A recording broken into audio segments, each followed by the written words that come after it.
गर्मियों की छुट्टियों में 5 दोस्तों ने तय किया कि वे किसी अनजान जगह पर एडवेंचर करेंगे। रोहन ने नेशनल लाइब्रेरी की एक बुक से एक जगह का पता निकाला, नाकडीहा गांव।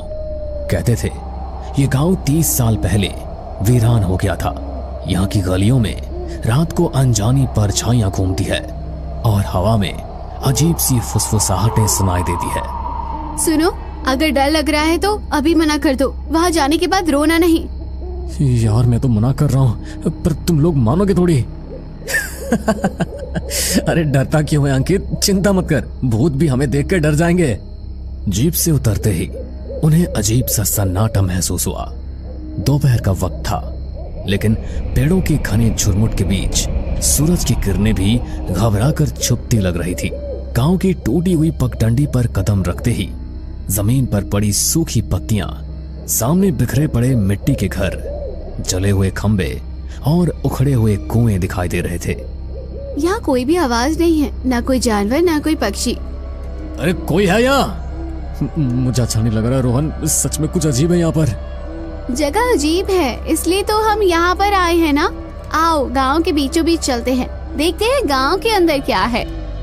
वे गलियों से होते हुए गांव के चौक तक पहुंचे। वहां एक पुराना पीपल का पेड़ था, जिसकी शाखाओं में फटी पुरानी चप्पलें और गुड़ियों के टुकड़े उलझे हुए थे। पेड़ के नीचे एक टूटा झूला हिल रहा था, जबकि हवा बिल्कुल थमी हुई थी। ये क्या, गुड़ियों के टुकड़े? लेकिन कोई किसी पेड़ पर गुड़ियों के टुकड़े क्यों लटकाएगा? कहते हैं ये गांव की आखिरी बच्चों की निशानी है। कविता के ऐसा कहते ही अचानक वहां पर वो टूटा हुआ झूला एक झटके में इतनी जोर से घूमने लगा, जैसे कोई अदृश्य बच्चा उसमें झूल रहा हो। भागो यार, ये झूला तो यहाँ अपने आप ही घूम रहा है, जैसे तो इसके अंदर कोई बैठा हो। लेकिन तभी सामने से एक बूढ़ी दादी आती हुई दिखाई दी, जिनका चेहरा झुर्रीदार और आंखें बिल्कुल सफेद थी। क्यों आए हो मौत के दरवाजे पर? हम जानना चाहते हैं इस गांव के बारे में। हर रात आत्माएं जागती हैं। यहाँ से भूले भटके लोग कभी वापस नहीं लौटते, और अगर लौट भी जाते हैं तो ये गांव वापस उन्हें यहाँ खींच कर ले आता है। हमें इन सब बातों से डर नहीं लगता, हम जानना चाहते हैं कि यहाँ क्या हुआ था। अगर जानना चाहते हो तो पुराने कुएं तक जाओ, लेकिन सावधान रहो, तुम्हारी परछाइयां भी तुम्हारा साथ छोड़ देगी। इतना कहकर दादी झाड़ियों की तरफ जाते हुए फिर अजीब ढंग से गायब हो गई। चारों ओर धुंध घिरने लगी, पेड़ झूमने लगे, जैसे फुसफुसा कर कुछ कह रहे हो। पुराने जर्जर घरों के दरवाजे खुद ब खुद चरमराकर खुलने लगे। अब तो मजाक भी नहीं सूझ रहा यार, दादी की बात सुनकर और यहाँ की हालत देखकर तो मेरी भी हालत पतली हो रही है। चुप रहो, ध्यान लगाओ, ऐसा लग रहा है जैसे शायद कोई हमें देख रहा है। दूर कुएं की तरफ उन्हें एक धुंधली आकृति दिखी, झुकी हुई, चादर ओढ़े, लकड़ी की छड़ी पकड़े, जैसे कोई साधु। ये तो कोई साधु बाबा लगते हैं। चलो उनके पास चलकर ही पूछते कि आखिर इस गांव के खाली होने के पीछे क्या कारण था और क्यों लोग इसे भूतिया समझते हैं। चलो। वे कांपते दिल के साथ धीरे धीरे कुएं की ओर बढ़ने लगे, जहां रात की पहली चीख उनका इंतजार कर रही थी। धुंध गाढ़ी होती जा रही थी, उन लोगों के कदम जैसे अपने आप भारी हो गए थे। हर ओर अजीब सी सिसकियों की आवाजें गूंज रही थी। कुएं के पास पहुंचते ही एक बदबूदार हवा का झोंका आया, जैसे कोई सड़ी हुई चीज वहां पड़ी हो।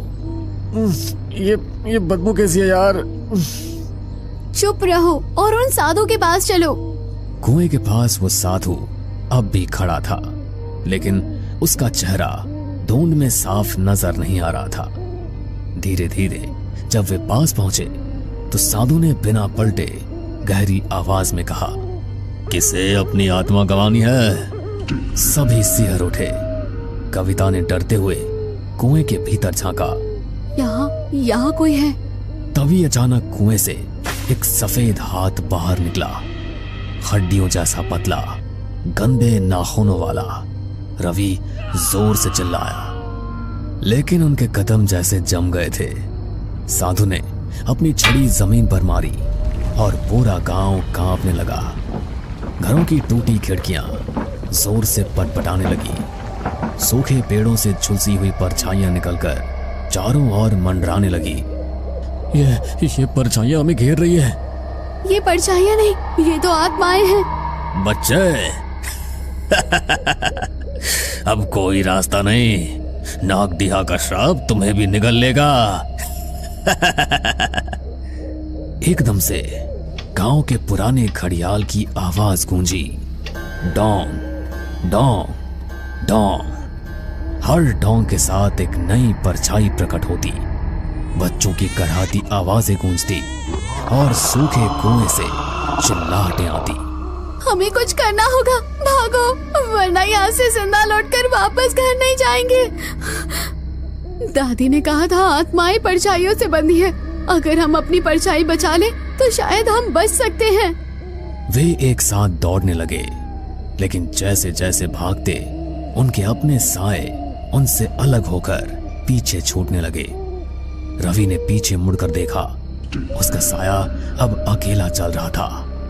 अरे मेरा साया, वो अलग हो गया, मेरी परछाई मेरे साथ नहीं है। तभी अचानक किसी ने रवि का हाथ पकड़ लिया, लेकिन वो कोई इंसान नहीं था। सफेद आंखों वाला बच्चा सड़े हुए चेहरे के साथ उसे खींचने लगा। देखो, रवि को छोड़ दो। नीलम जल्दी कुछ करो, तुम्हारे पास माचिस है ना? माचिस निकालो, आत्माएं आग से डरती है। नीलम ने अपने बैग से माचिस निकाली, आग की लपटें उठी और परछाइयां थोड़ी पीछे हटने लगी। भूत आग से डरते हैं, जलाओ सब कुछ। सभी ने पास की सूखी झाड़ियों में आग लगा दी। धुआं चारों तरफ फैलने लगा, परछाइयां चीखते हुए पीछे हटने लगी। रवि भी छूट गया, लेकिन वो बेहोश हो चुका था। तुम आग से बच सकते हो, पर श्राप से नहीं।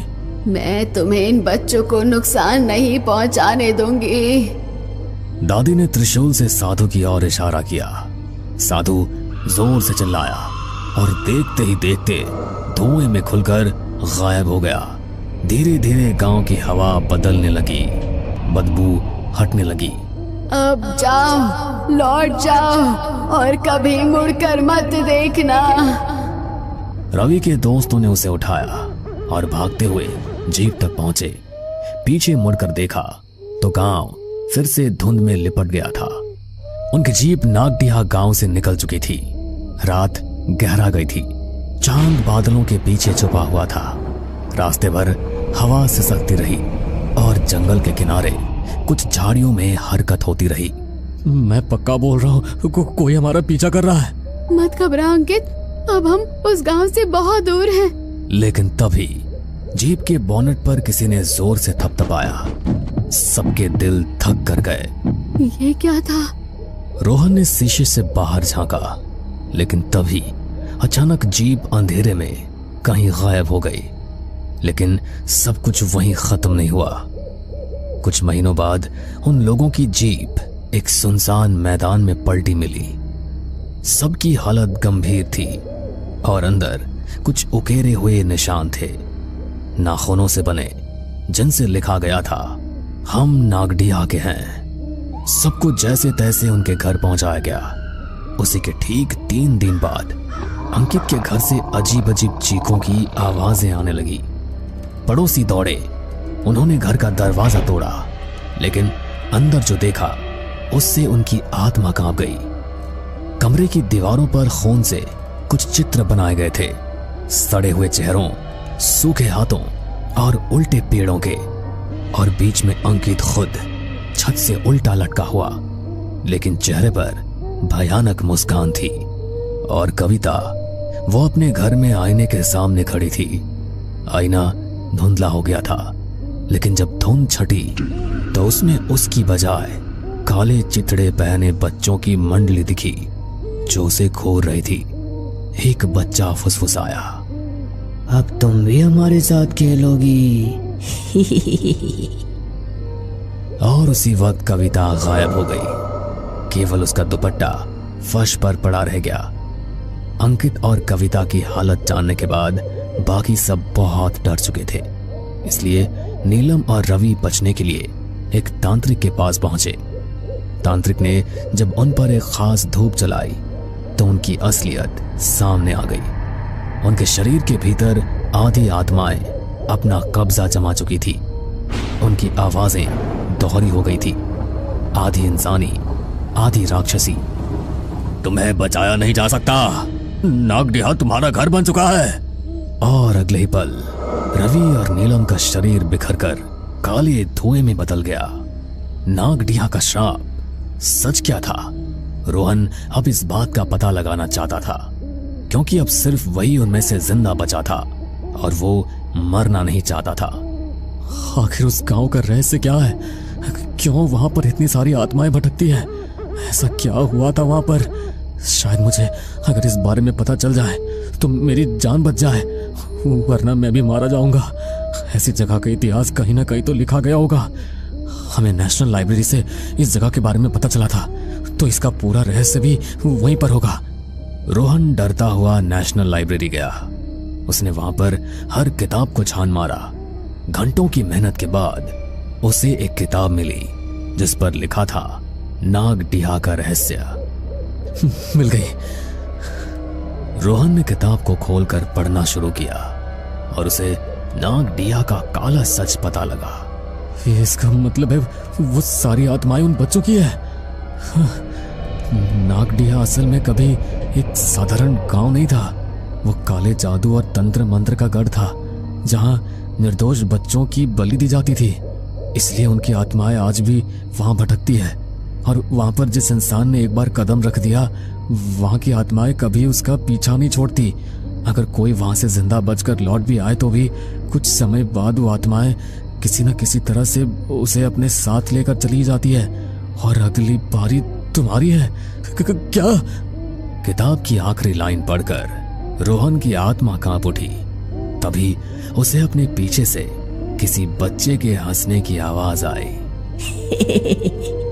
हमारी आत्मा कभी मुक्त नहीं हुई, और तुम हमारे पास आए थे तो मैं तुम्हें वापस लेने के लिए आया हूँ। अब तुम भी हमेशा हमारे साथ नागडिहा में ही रहोगे। रोहन ने डरते हुए पीछे मुड़कर देखा तो बच्चे की भयानक आत्मा उसके सामने खड़ी थी। लेकिन देखते ही देखते वो बच्चा उसकी आंखों के सामने से कहीं गायब हो गया। रोहन थोड़ा निश्चिंत हुआ कि बच्चे की आत्मा वहां से चली गई है, लेकिन तभी उस किताब के अंदर से किसी ने हाथ बढ़ाया और उसे किताब के अंदर खींच लिया। वो पांचों दोस्त भी अब उन बच्चों की आत्माओं के साथ उसी भूतिया गांव का हिस्सा बन गए हैं। और आज भी अगर कोई एक बार भी नागडिहा की जमीन पर कदम रख देता है तो वहां की आत्माएं कैसे ना कैसे उसे अपने साथ ले ही जाती है। तो हेलो गाइस, मैं हूं आपका दोस्त और होस्ट चेतन। तो आज एक बार फिर स्वागत है आप सभी का हमारे एक और नए हॉरर पॉडकास्ट में। और आज हमारे साथ मौजूद है मशहूर पैरानॉर्मल इन्वेस्टिगेटर मिस्टर मेहुल, जिन्होंने बहुत से इंटरनेशनल हॉरर लोकेशंस को भी कवर किया है। तो मेहुल, हमारे दर्शकों के साथ जरा अपने कुछ हॉन्टेड एक्सपीरियंस शेयर कीजिए, जिसको सुनकर दर्शकों के साथ साथ हम सबके भी रोंगटे खड़े हो जाए। बिल्कुल चेतन, मैं आपके साथ अपना कल रात का ये हॉन्टेड एक्सपीरियंस शेयर करता हूँ, जो मेरी पूरी जिंदगी का सबसे ज्यादा दिल दहला देने वाला एक्सपीरियंस रहा है। तो फिर शुरू करते हैं इस पॉडकास्ट को। जी बताइए। एक्चुअली कल की उस हॉन्टेड लोकेशन पर जाने से पहले ही मुझे कुछ साइंस मिलने शुरू हो गए थे। माँ ने भगवान की आरती की तो पूजा की थाली माँ के हाथ से छूटकर नीचे गिर गई। मंदिर में भगवान के सामने जल रहा दिया भी अचानक से बुझ गया।